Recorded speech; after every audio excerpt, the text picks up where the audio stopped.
একক প্রার্থীর নাম শিগগিরই ঘোষণা করবে বিএনপি।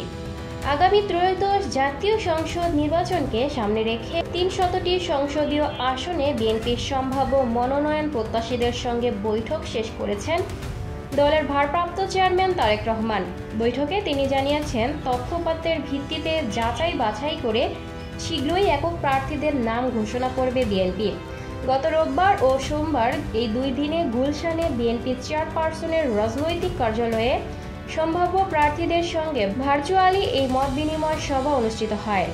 তার মধ্যে গত রোববার রংপুর, ফরিদপুর, ময়মনসিংহ, কুমিল্লা ও চট্টগ্রাম বিভাগ এবং গতকাল সোমবার রাজশাহী, খুলনা, বরিশাল, সিলেট ও ঢাকা বিভাগের মনোনয়ন প্রত্যাশীরা পর্যায়ক্রমে সভায় যোগ দেন।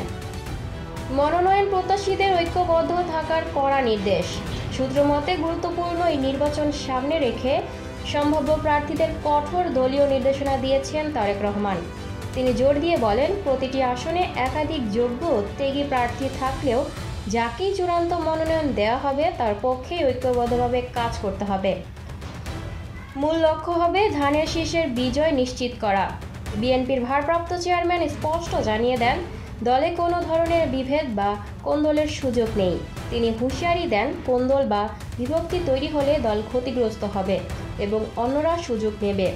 তিনি স্থানীয় সহকর্মীদের সাহায্য ছাড়া নির্বাচন করা কঠিন হবে উল্লেখ করে প্রতিটি নেতাকর্মীদের সঙ্গে সৌহার্দ্য বজায় রেখে মানুষের কাছে যাওয়ার এবং ধানের শীষের পক্ষে গণজোয়ার সৃষ্টির নির্দেশ দেন।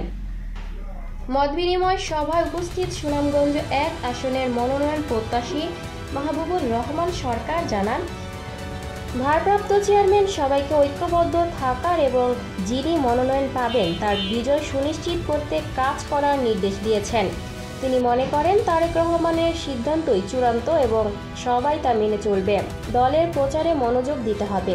খুলনার আরেক মনোনয়ন প্রত্যাশী জানান, তারেক রহমান আগামী নির্বাচনকে বড় চ্যালেঞ্জ হিসেবে দেখছেন।